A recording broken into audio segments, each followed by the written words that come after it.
Olá, este é o Poder Entrevista. Eu sou a Gabriela Oliva e vou entrevistar a Vera Lúcia, pré-candidata à presidência da República pelo PSTU por videoconferência. Vera Lúcia tem 54 anos e é uma das fundadoras do PSTU. Atualmente é presidente do diretório do partido em Sergipe. Foi candidata à presidência da República em 2018. Ficou em 11º lugar. Vera, obrigada por ter aceitado o convite. Obrigada a você, Gabriela. Muito obrigada aqui poder participar do Poder 360. É um prazer imenso. Agradeço também a todos os web espectadores que assistem a este programa. Esta entrevista está sendo gravada no estúdio do Poder 360, em Brasília, em 23 de março de 2022. Para ficar sempre bem informado, inscreva-se no canal do Poder 360, ative as notificações e não perca nenhuma informação relevante. E eu começo esta entrevista perguntando: em 2018, a senhora foi pré-candidata à presidência. Em 2020, à Prefeitura de São Paulo. O que muda agora na sua pré-candidatura ao Planalto em 2022? Apenas as necessidades que naquela época já se apresentavam como graves e agora gravíssimas, né?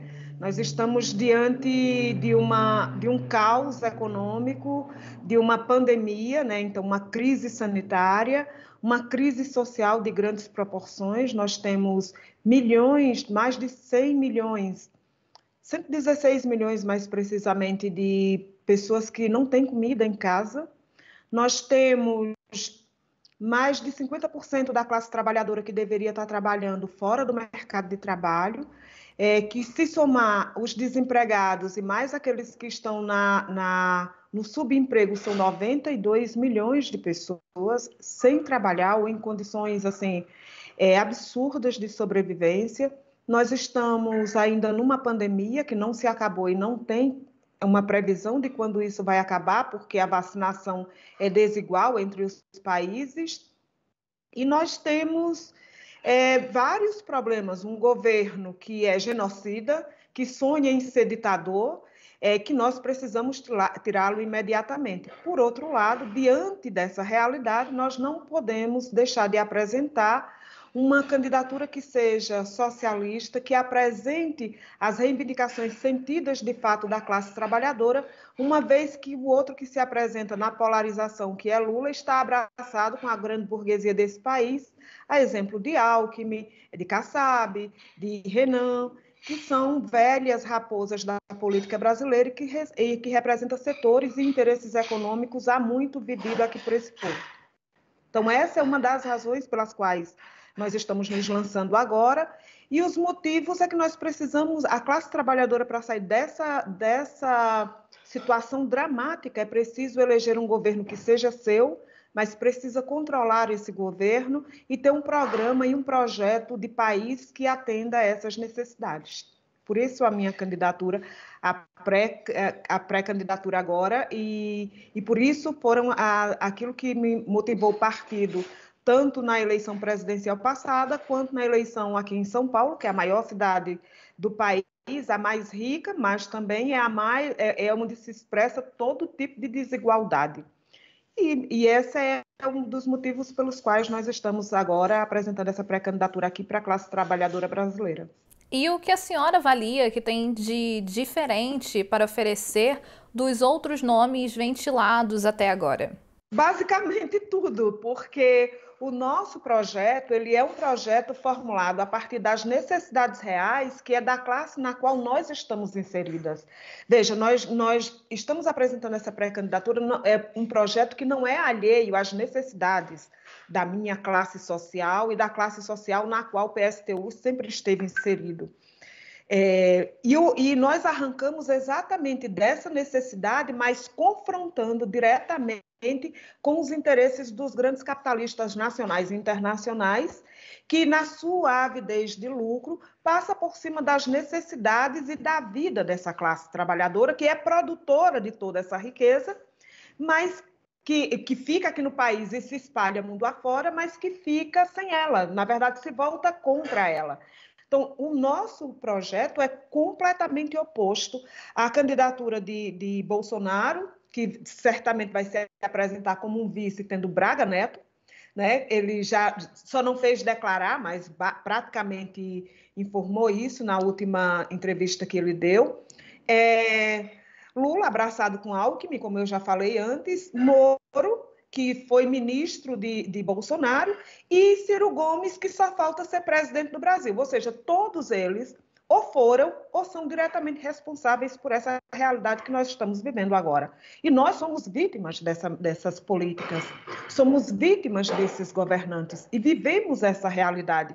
E o projeto que nós estamos apresentando para o país, para o Brasil, arranca dessa realidade e vai tirar exatamente dos ricos, dos banqueiros, dos grandes empresários, dos grandes latifundiários, dos grandes industriais, dos grandes comerciantes, enquanto vai isentar o micro e o pequeno empresário e garantir, por exemplo, o emprego para a classe trabalhadora, tirá-los da fome. Então, essas medidas, você tem que dizer concretamente de onde você vai tirar e como você vai fazer isso. E não é possível fazer isso sem confrontar-se com essa burguesia. E só isso nós apresentamos e nenhuma outra candidatura a mais. E como foi a escolha de seu nome dentro do partido? Outros foram negociados? Não, dentro do PSTU, os militantes do PSTU confiaram na minha tarefa. Exatamente primeiro porque eu sou militante desse partido há muitos anos. Estive nas eleições de 2018 e os companheiros do meu partido, assim como aqueles que são simpatizantes da militância do dia a dia, confiaram a mim essa atribuição e eu pretendo cumprir da melhor forma possível, porque, como disse a você, eu estou falando da realidade das mulheres negras, que é maioria nesse país, que é vítima tanto do machismo quanto do racismo. Eu sou uma nordestina, que é uma das regiões mais pauperizadas desse país, não é porque não tenha riqueza, é por conta da forma como aquela região é explorada. E venho de um setor operário, sou mãe, quer dizer, eu sou parte integrante desse setor da classe trabalhadora e que posso falar por experiência, digamos assim, de causa e ao mesmo tempo, pelo fato de que durante muitos anos sou parte dessa mesma batalha por melhores condições de vida, mas também para livrar toda a classe trabalhadora do jugo da exploração e da opressão, que o partido me confiou essa tarefa e eu espero, de fato, poder correspondê-la. E o PSTU já escolheu o vice para sua chapa? Não, nós estamos, na verdade, desde outubro do ano passado, Gabriela, que nós estamos construindo um polo socialista e revolucionário.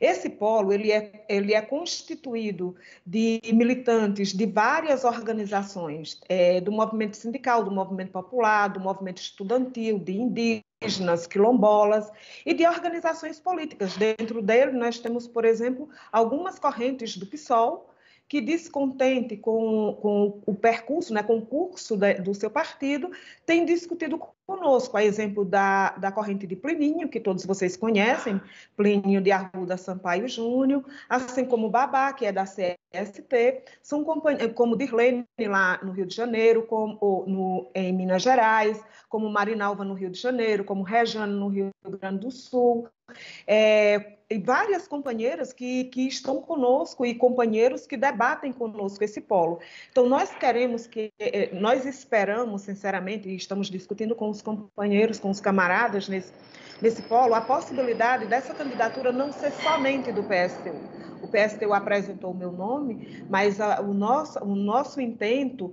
é que seja uma candidatura do polo socialista e revolucionário e que o vice seja integrante desse polo, discutido com os companheiros desse polo socialista que nós estamos constituindo aqui no Brasil. Até o momento, então, não há nenhum nome ventilado?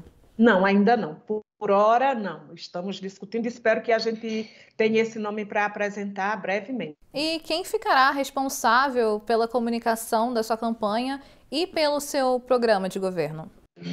O nosso programa de governo, na verdade, ele já está, porque no nosso partido a gente faz assim. Primeiro, a gente debate todo o programa. E o programa ele não é debatido pela direção somente do PSTU. Esse programa ele é construído com todos os militantes do PSTU, com os ativistas que estão conosco no dia a dia, nas batalhas do movimento sindical, do movimento popular, do movimento estudantil, do movimento por terra, por moradia. Então, esse programa ele é extraído daí.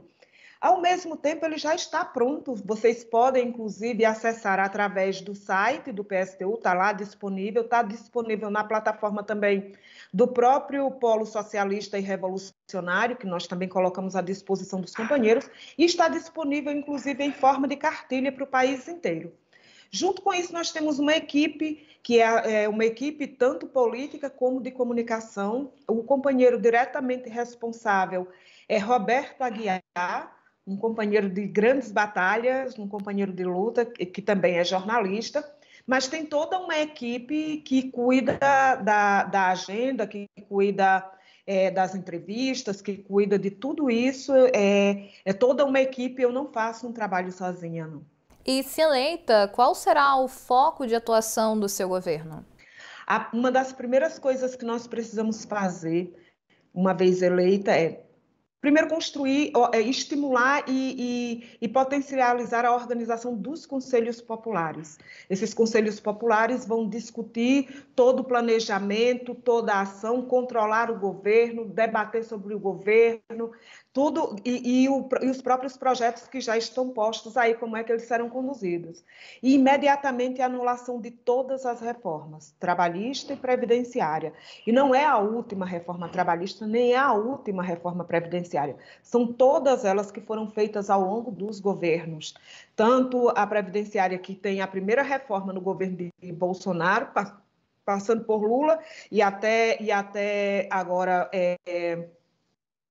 Temer, ou Bolsonaro, e as reformas trabalhistas que vêm desde o governo Dilma até o governo de Temer. Então, todas as reformas, mas isso não é o bastante. Nós precisamos suspender imediatamente o pagamento da dívida pública, porque nós precisamos ter de imediato dinheiro para assegurar, por exemplo, que seja dobrado o salário do país, mas também seja assegurado um auxílio emergencial, e é emergencial mesmo, porque tem que ter um prazo para isso, para todo o povo, para toda a classe trabalhadora desempregada, enquanto vai se desenvolvendo todo o projeto, que esses trabalhadores sejam alocados no mercado de trabalho. Junto com isso, uma redução da jornada de trabalho, que não pode ser superior a 30 horas semanais, porque é inaceitável que, em meio à alta tecnologia, nós tenhamos jornadas extenuantes, como temos agora, principalmente depois da nova reforma trabalhista. Na sua avaliação, quais são os principais desafios para viabilizar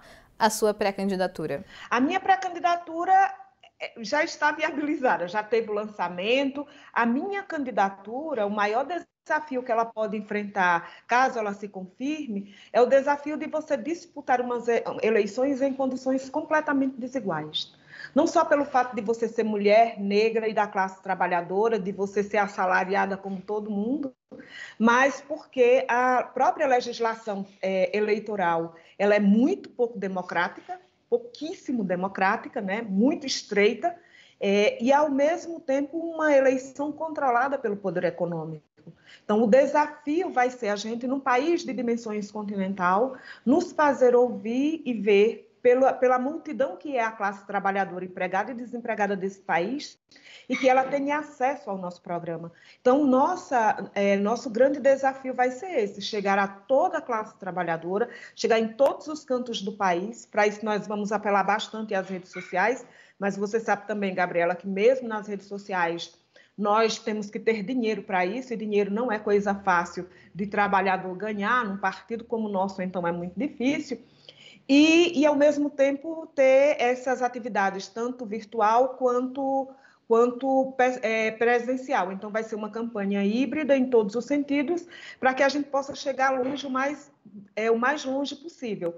Para isso, nós vamos apelar de todas as formas, que entrem nas nossas redes sociais, que acessem os nossos materiais, que peguem o programa, que discutam o programa, que tirem dúvidas, que conversem conosco, que a gente converse sobre esse projeto, porque ele diz respeito às nossas vidas.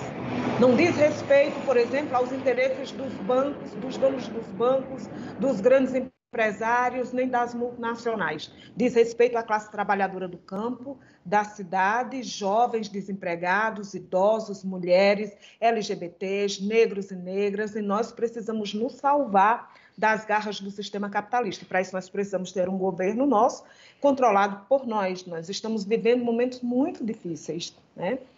Então, nós precisamos realmente nos salvar, porque ou a gente cria as condições para suplantar o próprio sistema capitalista, criando as condições para isso através da organização dos conselhos populares. Um programa como esse só é possível ser aplicado com a classe trabalhadora mobilizada, organizada e em luta, porque nós precisamos fazer mudanças profundas nesse país e transpor e criar as condições para transpor o próprio sistema capitalista, ou nós seguimos a barbárie que nós estamos vivendo vários momentos e vários episódios já agora. E esse sistema não tem nada para nos oferecer.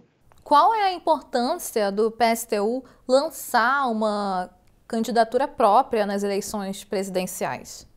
Então, o mais importante é a gente apresentar um projeto e um programa para esse país que seja de fato de esquerda, que seja de fato socialista, porque uma candidatura como o Lula não apresenta nem a esquerda, muito menos socialista e revolucionária, né? Então, nós queremos que essa candidatura expresse esse polo e, ao mesmo tempo, seja um estímulo para a organização e a ação da própria classe trabalhadora em torno desse projeto que mude de fato as nossas vidas.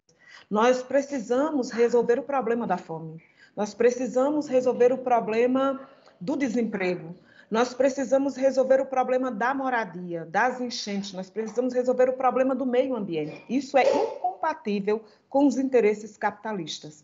Então, uma candidatura como essa, ela é extremamente importante, porque além dela arrancar dessa realidade, ela apresenta uma saída para essa mesma realidade e em base às necessidades dessa classe, não em base aos acordos que são feitos das cúpulas, nos corredores dos palácios, entre empresários e aqueles que são candidatos, com campanhas irrigadas pelos bancos, por grandes empresários, que depois vão cobrar sua fatura e, consequentemente, a classe trabalhadora é deixada de lado. Também não podemos ter nenhum tipo de política que não tenha nenhuma resistência, que venha no primeiro vendaval, ou seja, na primeira ventania de uma crise capitalista, tudo se perde, como foram os empregos criados no governo Lula, que se perdeu porque a maioria era terceirizado. Então, nós precisamos, por fim, a terceirização, incorporando os terceirizados e quarteirizados como efetivos, e isso é perfeitamente possível. Nós precisamos salvar a juventude negra que está sendo exterminada nas periferias dessas cidades. Nós precisamos anular, revogar imediatamente a lei antidrogas nesse país, para salvar a juventude e, ao mesmo tempo, dotá-las de futuro, que hoje está comprometido pela própria realidade que está imposta para garantir os interesses não chega a 400 pessoas quem de fato lucra nesse país. Não pode ser que milhões de pessoas tenham a sua vida perdida, sua vida sofrida, adoecida por causa dos privilégios desse punhado de gente. Então, uma candidatura como essa tem muita importância, né? Por exemplo, nós precisamos acabar com a inflação. E isso é impossível sem discutir, por exemplo, a reestatização da Petrobras e acabar com a paridade de preços internacionais.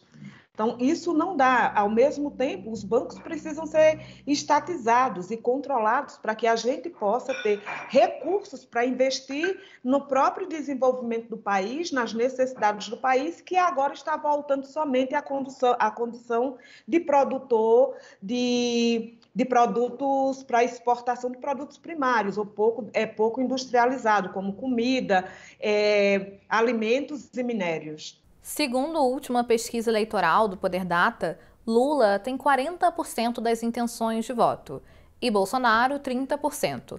Na sua avaliação, é possível tentar uma candidatura fora da polarização entre Lula e Bolsonaro?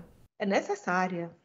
Não só é possível, é necessária. Nós não podemos deixar a classe trabalhadora brasileira, os mais pobres e desvalidos desse país, os negros, as mulheres mais empobrecidas, que hoje estão perdendo seus filhos, que têm suas poucas coisas levadas pelas enchentes, que estão desempregadas, nas mãos ou de Lula com Alckmin ou de Bolsonaro e Braga Neto. Não pode ser que esses sejam os únicos caminhos que a nossa classe precisa trilhar.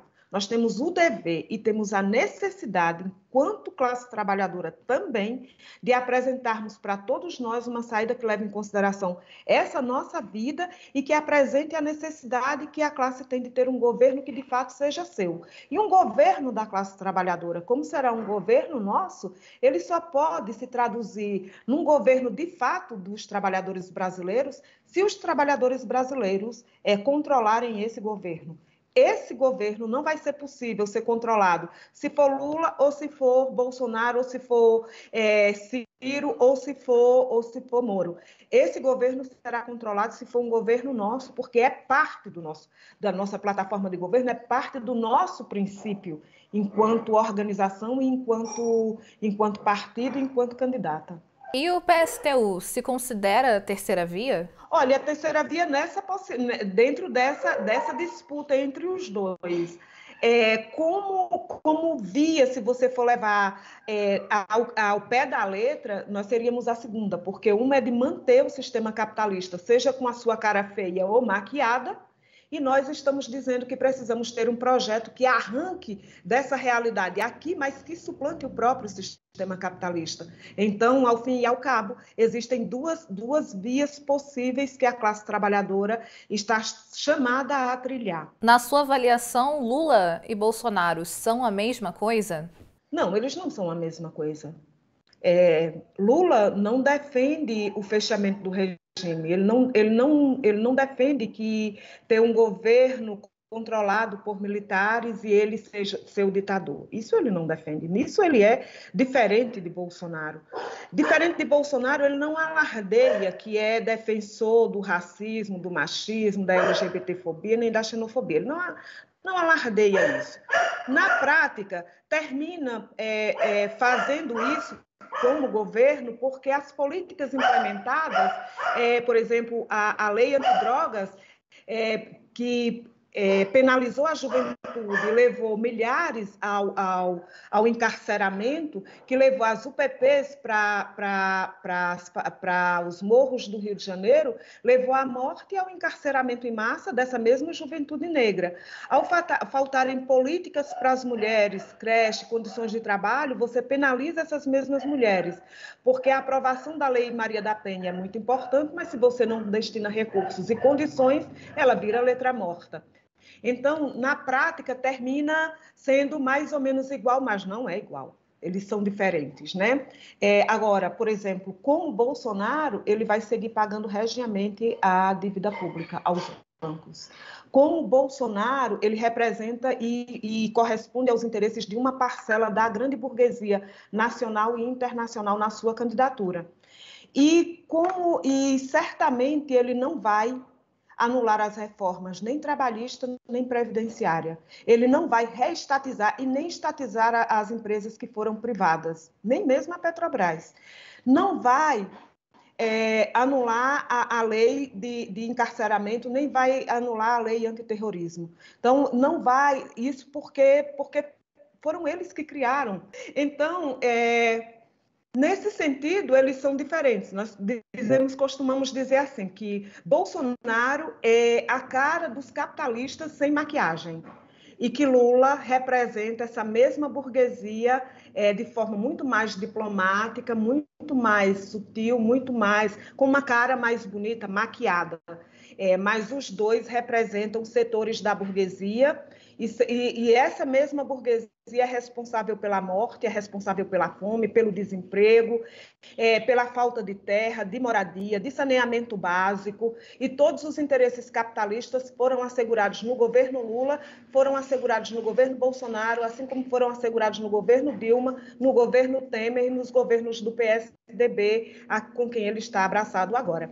Então, não pode, são diferentes, mas representam frações da burguesia que é responsável por essa desgraça. E na sua análise, os trabalhadores estão com Lula? Sim, a maioria apresenta-se com ele, até porque basta Lula dar um espirro que ele aparece em tudo quanto é veículo de comunicação de massa. Assim como Bolsonaro, que é presidente do Brasil, basta espirrar também. As pessoas não andam vendo o PSTU. As pessoas que conhecem o PSTU conhecem da porta da fábrica, conhecem das ocupações, conhecem do movimento estudantil, mas não tem essa dimensão continental como tem os outros. Nós não temos os mesmos holofotes virados para nós como tem neles. Então, certamente a classe trabalhadora, hoje, pelas pesquisas dadas, eu não posso negar que elas estejam. Uma parcela está com Lula, outra parcela está com Bolsonaro. Agora, veja, a classe trabalhadora não quer passar fome. Ela não podemos dizer que a classe trabalhadora ela seja como é que diz, masoquista, né? Gosta que tem gente que diz assim, é porque gosta de sofrer, é responsável. Não é, ela é vítima, ela é vítima de várias políticas, ela é enganada constantemente. Muito da revolta que às vezes se expressa naqueles que não vão votar ou que votam nenhum para punir o outro, é expressão dessa mesma revolta. Mas nenhum trabalhador quer ficar desempregado. Ninguém gosta de passar fome, ninguém é pobre por escolha. Essa é uma condição social que nos é imposta pelo Estado, que garante isso, ou seja, os seus governantes em todas as instituições do Estado, desde os vereadores até o presidente da República, o Senado e o Congresso Nacional, seja que o Executivo e o Parlamento, assim como o Judiciário. Então, nós estamos reféns disso e, por outro lado, esse mesmo Estado assegura os interesses dos grandes empresários, não são nem dos pequenos, são principalmente dos grandes e das multinacionais.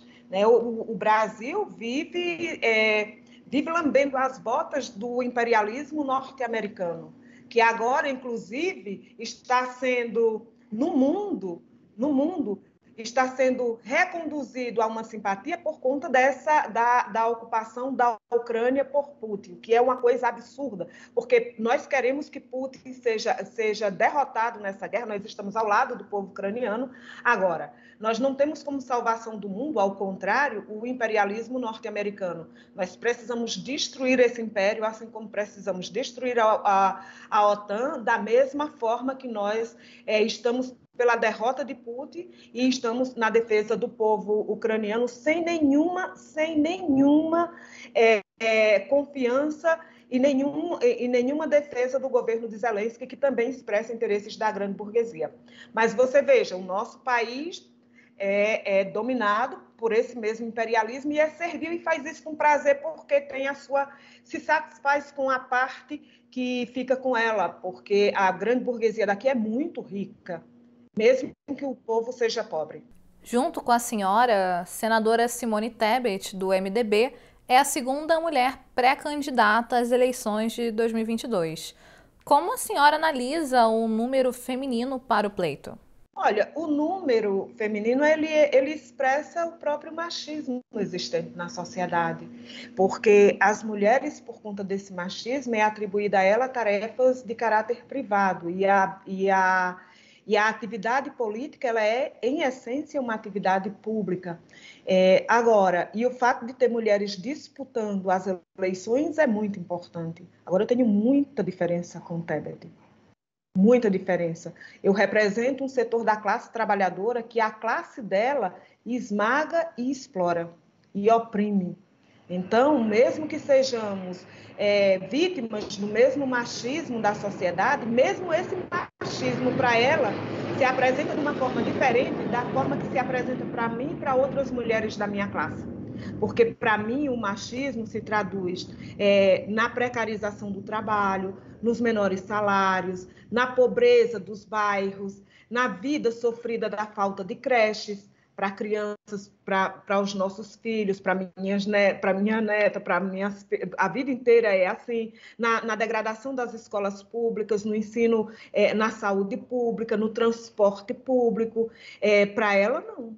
ela não vive essa realidade. Por mais que ela seja vítima do machismo, se ela tiver ela não passa por esses perrengues que o próprio machismo impõe na sociedade capitalista, uma intensificação sobre a exploração das mulheres trabalhadoras. E quando ela é negra, essa combinação é bombástica. Como a senhora analisa que é possível ter mais mulheres presentes na política? Bom, nós precisamos primeiro lutar contra o machismo, denunciar o machismo, lutar por melhores condições da própria mulher nessa sociedade.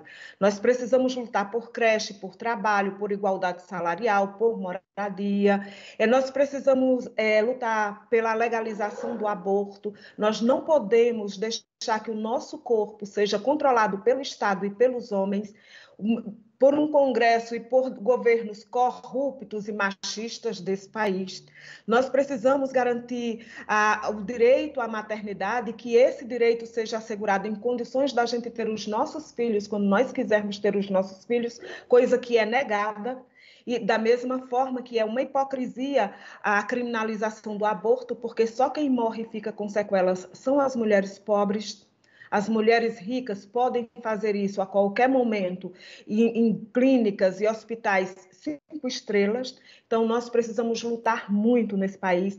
E isso significa dizer que não é que as mulheres não lutam. As mulheres lutam muito, tanto é que é vanguarda de várias lutas no Brasil e no mundo, né? Inclusive, tem sido vanguarda nas lutas contra Bolsonaro antes dele ganhar a própria eleição. Mas você veja, eu estava naquela manifestação. Eu era candidata a presidente do Brasil e eu não pude falar no ato, porque eu era de um partido e eu era a única mulher que era candidata naquela manifestação, mas as burocracias e os partidos de esquerda não permitia que se falasse, porque isso colocava em xeque a própria, ou dava visibilidade a uma candidatura que não correspondia aos outros candidatos que eram homens e que também tinha mulheres, mas que eram homens e que não, e que isso poderia dar visibilidade à minha candidatura. Eu fiquei na manifestação até o fim, para você ver que nós somos tolhidos de todas as formas de levar o nosso pensamento em todo lugar. E qual manifestação foi essa? Eu acho que foi essa manifestação foi em setembro de 2018. Nós estávamos em plena campanha eleitoral no país e por causa das manifestações machistas de Bolsonaro durante a campanha, né, a conduta dele, as mulheres saíram às ruas no país inteiro gritando ele não. Eu estava na manifestação aqui em São Paulo e eu fui impedida de falar no carro de som. E não é porque eu sou militante de ocasião, eu sou militante há mais de 30 anos. Para você ver que tanto a direita quanto os setores da esquerda também, que divergem conosco, não querem levar muito longe essas ideias, porque isso denuncia, inclusive, os acordos políticos que são feitos nessas eleições. A exemplo, por exemplo, do PSOL, que agora está também indo de malas e bagagens direto para a candidatura Lula, sem sequer apresentar uma candidatura ao governo, à presidência do país. Em 2018, o PSTU não fez coligação para a disputa presidencial. As alianças nas eleições estaduais também foram descartadas. O que mudou de lá para cá? De lá para cá, o que mudou é que nós estamos apresentando uma candidatura, novamente, uma pré-candidatura, e estamos chamando para que ela seja também parte da candidatura do Polo. Isso não muda.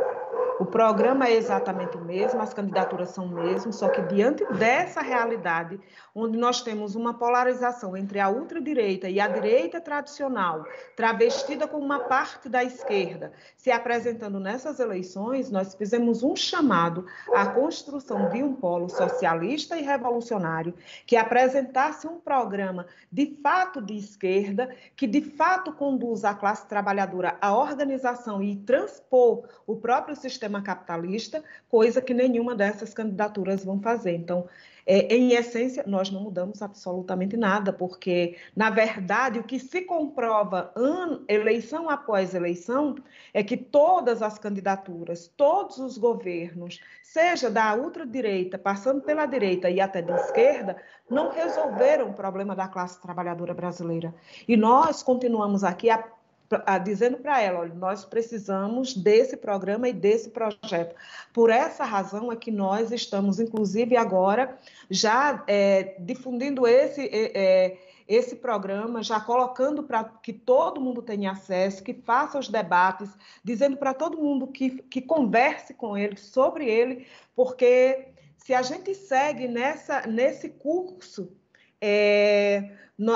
a vida que nós vivemos hoje, que já é dramática, ela vai piorar, porque o sistema capitalista não reserva nada para nós além da barbárie.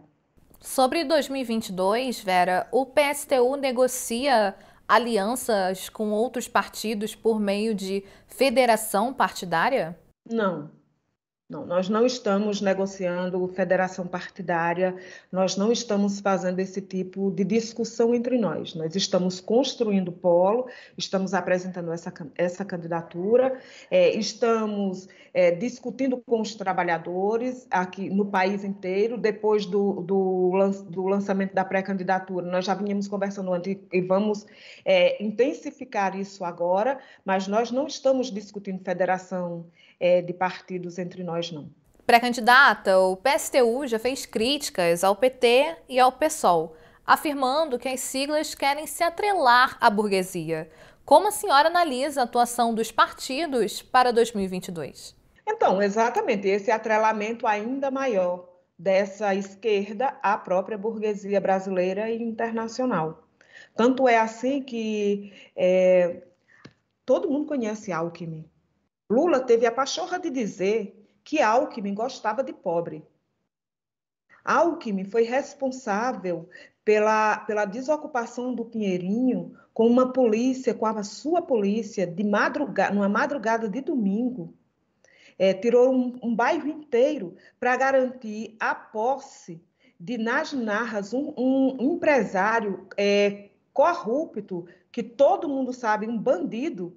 E aquele terreno que era um bairro está hoje desocupado. Alckmin foi responsável pela repressão de estudantes aqui. A juventude, os meninos do ensino fundamental ocuparam as escolas em São Paulo por conta da repressão da polícia. Se Alckmin gosta de pobre, imagine se ele odiasse, né? Então, é com esse tipo de gente que Lula está abraçado para cima e para baixo e também segue aderindo a isso o próprio PSOL. Tanto é que Boulos tanto retirou, não vai ser candidato a presidente do Brasil e agora declarou que não vai concorrer ao estado de São Paulo. Ou seja, é deixar a avenida aberta para que esse setor e tudo isso em nome de tirar Bolsonaro. Nós também queremos tirar Bolsonaro. Aliás, nós queríamos ter tirado Bolsonaro ano passado, nas manifestações do ano passado. Se aquelas manifestações não tivessem sido controladas pelas direções para garantir garantir o desgaste do governo, mas canalizar as insatisfações para o ano agora de 2022 nas eleições, se esse governo já tivesse caído, a classe trabalhadora hoje estaria em melhores condições para escolher o seu governo. Entende? E agora, em nome de tirar Bolsonaro, você justifica tudo. O problema é, tirar Bolsonaro nós também queremos. O problema é que o governo que tirar Bolsonaro vai governar por 5 anos. Vai governar como e para quem? Lula abraçado com Alckmin e Renan, Temer, né, que são responsáveis por toda essa desgraça também que nós estamos vivendo, e o próprio Kassab, que também é aliado de Bolsonaro, esteve aliado durante todo esse período, e com setores da burguesia, de bancos, não vai atender os interesses da classe trabalhadora. Pode ser mais diplomático, mas a política não vai ser muito diferente da política econômica aplicada por Guedes até agora. Pré-candidata, então a aliança do ex-presidente Lula, agora pré-candidato, com Geraldo Alckmin, seria um tiro no pé? Da classe trabalhadora, né? Porque certamente dele e daqueles com quem ele vai governar, não. Mas para a classe trabalhadora, sim, principalmente porque cria-se a ilusão de que vai se solucionar os problemas que nós estamos vivendo hoje. Acontece que o PT governou por mais de 13 anos esse país. Se o PT era tão bom, governou esse país por mais de uma década, por que deixa como saldo para a classe trabalhadora um governo do tipo Bolsonaro? Isso é uma coisa a ser se perguntada, né? E nós queremos apresentar um programa que responda a essa realidade, por isso tem que ser uma candidatura independente, o governo precisa ser independente, nós precisamos ser classista e dizer isso abertamente. Nós estamos aqui para defender a classe trabalhadora, ter um governo controlado pela classe trabalhadora, porque nós vamos fazer uma luta política com os grandes capitalistas, porque nós precisamos tirar dele todo o dinheiro que é necessário para atender às necessidades dessa classe que produz a riqueza e até hoje fica sem nada. Entende? E isso é uma necessidade. E o que a senhora mudaria no governo que foi introduzido ou criado pela gestão de Bolsonaro? Bom, primeiro que é a classe trabalhadora quem vai governar junto, né? Porque se o governo é controlado, quem governa é a classe trabalhadora. Então, vai ser assentado na classe trabalhadora organizada nas escolas, nos locais de trabalho, nos bairros, nos sindicatos, nas associações, nos movimentos, nas organizações indígenas, quilombolas, dos aposentados, das organizações e associações de pessoas com dificuldade motora, com deficiência, com algum tipo de deficiência, então, com toda deficiência. Então, é um governo assentado na classe trabalhadora, com um projeto para responder a essas necessidades da classe trabalhadora, colocando os recursos disponíveis no país e desenvolvendo o próprio país a serviço de atender às necessidades dessa classe que é produtora da própria riqueza, e com isso criando as condições para transpor o próprio sistema capitalista aqui no Brasil e na América Latina. Por exemplo, nós precisamos resolver o problema da fome. O problema da fome só pode ser solucionado com as pessoas tendo imediatamente dinheiro para comprar comida. A outra medida imediata é você estatizar o agronegócio, a indústria de alimentos desse país, colocá-la à disposição e sob o controle dos operários da agroindústria e da indústria de alimentos, que junto com a população vai discutir o plano de produção e distribuição desses mesmos alimentos. E que nada vai sair desse país, nem um grão de arroz, nem um pedaço de carne, antes que todo o povo tenha comida para comer. Depois disso, nós vamos alimentar os nossos irmãos aqui na América Latina, que, como nós, precisa de alimentos. E tem condição do Brasil fazer isso. Mas só é possível fazer isso um governo como o nosso, desatrelado dos interesses dos grandes capitalistas, tanto nacional quanto internacional. Não pode ser com a Cosan, não pode ser com a Monsanto, não pode ser com esse povo que nós vamos resolver o problema da fome. Porque o problema da fome no Brasil não é falta de alimentos. O Brasil é o quarto produtor de grãos. É o segundo maior exportador de carne, de frango. Então, tem mais boi e frango do que gente. Tem leite para a criançada tomar banho. Mas as crianças estão com fome e a classe trabalhadora passa fome.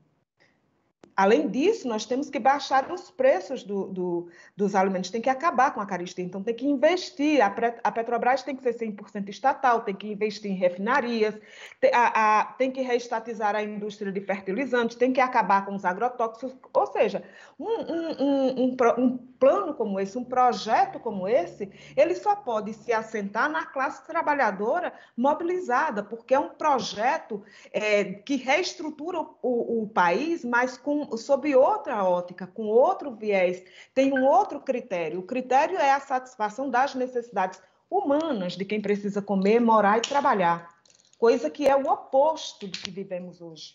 E o que a senhora mudaria no que foi colocado nas gestões anteriores? Tudo. Absolutamente tudo. Primeiro que democracia, né? Democracia é coisa que se fala muito, se alardeia bastante, que é outra coisa que estão fazendo tudo em nome da democracia, mas para pobre e negro, democracia é coisa que não existe, né? Então, as poucas liberdades democráticas que existem, nós vamos ampliar. Por exemplo, o direito à autodefesa. Então, as pessoas vão poder conversar nos bairros pobres das cidades porque elas vão discutir a autodefesa de forma estratégica. Nós queremos, inclusive, discutir isso com uma polícia única. Uma polícia única que ela, inclusive, que tenha os seus comandantes eleitos pelos próprios soldados. Mas o planejamento da segurança será juntamente com a própria população, porque ela tem o direito de se defender da violência, que hoje o Estado tem um monopólio do encarceramento, tanto do encarceramento, da morte, da tortura. E isso nós só podemos fazer com a classe trabalhadora organizada e discutindo a sua própria segurança. A outra coisa que nós vamos mudar totalmente é que, por exemplo, a educação pública ela vai ser discutida com toda a comunidade escolar, que já é feita hoje, mas não é aplicado assim, porque tanto o Ministério, tudo isso é definido pelo próprio Executivo. Eles vão ser todos eleitos pela classe trabalhadora. Do mesmo jeito que, por exemplo, a saúde pública, que agora o SUS, né, apesar dos governos, ele continua existindo, e é uma conquista da classe trabalhadora organizada brasileira, nós precisamos assegurar que o SUS seja, de fato, o serviço único de saúde, que tenha um atendimento universal aqui no Brasil, e para isso nós precisamos dotá-los tanto de recursos, e aí o não pagamento da dívida pública é para garantir também isso imediatamente, mas a incorporação de toda a rede privada ao serviço público, ou seja, a estatização desse serviço. E todo o plano vai ser feito com toda a equipe de profissionais de saúde, investir tanto na educação, para também investir na pesquisa, investir no desenvolvimento, no conhecimento, na ciência no próprio país. E tudo isso só pode ser feito se você tiver os próprios profissionais de saúde junto com a comunidade usuária para fazer esse plano, como foi construído o próprio SUS. Esse plano de governo é completamente oposto ao governo Bolsonaro. Oposto. Oposto a qualquer, não só a Bolsonaro, a qualquer outro governo já existente no Brasil. Agora, um jogo rápido. Falarei sobre alguns temas e a senhora responde brevemente qual a sua percepção sobre o assunto e se é a favor ou contra. A senhora é a favor ou contra uma flexibilização na lei que permite o aborto? Lembrando que hoje o aborto já é permitido apenas nas seguintes condições: quando a gravidez é resultado de estupro, oferece risco à vida da mulher e em casos de anencefalia do feto, ou seja, quando há malformação de seu cérebro. Eu sou a favor da legalização do aborto, que a mulher tenha o direito de decidir, tenha o direito à maternidade quando ela quiser ter esse filho. E as condições para ela ter o filho. A senhora é a favor ou contra a legalização do uso recreativo da maconha, como está ocorrendo em vários países da Europa e também em vários estados dos Estados Unidos? Só é possível acabar com o tráfico de drogas legalizando as drogas. Proibir nunca foi a forma de garantir que as pessoas não usem. Nós somos a favor da legalização das drogas e de uma campanha educativa para que as pessoas não usem drogas. Ao mesmo tempo, os usuários sejam tratados não como criminosos, mas como doentes. E para isso tem que se investir no tratamento. A senhora é a favor ou contra cotas para minorias em universidades? Eu sou a favor das cotas, não porque somos minoria, nós somos maioria, mas somos a favor das cotas e que ela seja uma política paliativa, porque o que nós queremos mesmo é que todas as pessoas tenham acesso a uma universidade aberta e ao ensino público, gratuito e de qualidade. A senhora é a favor ou contra privatizar a Petrobras? Contra.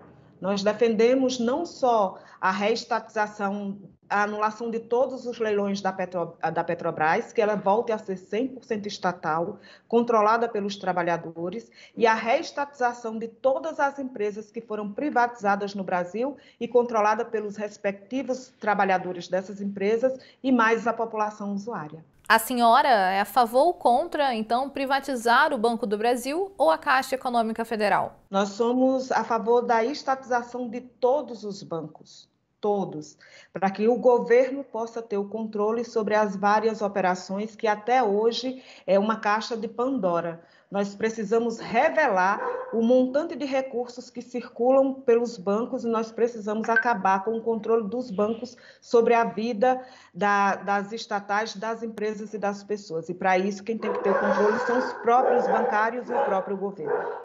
A senhora é a favor ou contra as flexibilizações nas regras das leis trabalhistas, a CLT? Nós somos a favor da revogação de todas as reformas, revogação de todas as reformas trabalhistas imediatamente, assim como das previdenciárias. A senhora é a favor ou contra a reforma administrativa, que torna mais fácil a demissão de funcionários públicos? Nós somos a favor somos contra a reforma administrativa. Qualquer reforma que seja feita nesse país deve ser feita sob o comando da classe trabalhadora. A senhora, então... Para melhorar a vida da classe trabalhadora e não para dificultar como querem o Congresso Nacional e os governos de plantão. A senhora, então, é a favor ou contra a reforma tributária? A reforma tributária, nós somos a favor que ela taxe os ricos e isente todos os pobres. Então, até 10 salários mínimos, ninguém pagar imposto de renda e gradativamente até 50% para os mais ricos. A senhora conhece o projeto de lei contra fake news em tramitação no Congresso? É a favor ou contra o projeto? Lembrando que o projeto protege políticos impedindo que suas postagens sejam retiradas do ar, por considerar que seus perfis publicam informações de interesse público. Olha, nós somos a favor que as pessoas falem a verdade. Aliás, nós temos a verdade como princípio. Nós somos contra qualquer forma de censura, porque esse tipo de lei só favorece aqueles que querem, de fato, acabar com qualquer expressão de liberdade no país. Agora, na sua avaliação, o que precisa ser alterado na segurança pública? A senhora é a favor ou contra o chamado excludente de ilicitude? Na segurança pública, nós defendemos a autodefesa da classe trabalhadora, que ela se organize para proteger as suas vidas nos bairros, nas fábricas, nas escolas, para que nós possamos andar em segurança na rua, ao mesmo tempo que defendemos que somos a favor de que toda a polícia ela possa se organizar, ela possa eleger os seus comandantes e ela possa ser uma polícia única organizada com a própria comunidade, completamente oposta do que é hoje. E sobre o meio ambiente, como promover a preservação e, ao mesmo tempo, o desenvolvimento da Amazônia? Isso é possível? É perfeitamente possível. A primeira coisa que nós temos é que garantir a vida dos povos na floresta e que eles digam qual é a melhor forma para o desenvolvimento e manutenção daquela terra, porque eles vivem de lá. Nós dependemos da natureza e podemos utilizá-la a serviço e a favor da própria vida humana, mas isso é incompatível com o capitalismo. Então, de imediatamente, tem que punir todas as empresas, todas, sem exceção, que degradarem o meio ambiente, mas não só na Amazônia, em todos os cantos do país. Chega ao final esta edição do Poder Entrevista. Em nome do jornal digital Poder 360, eu agradeço a pré-candidata Vera Lúcia pela presença. Obrigada, Gabriela. Agradeço também a todos os web espectadores que assistiram a este programa. Esta entrevista foi gravada no estúdio do Poder 360 em Brasília, em 23 de março de 2022. Para ficar sempre bem informado, inscreva-se no canal do Poder 360, ative as notificações e não perca nenhuma informação relevante. Muito obrigada e até a próxima!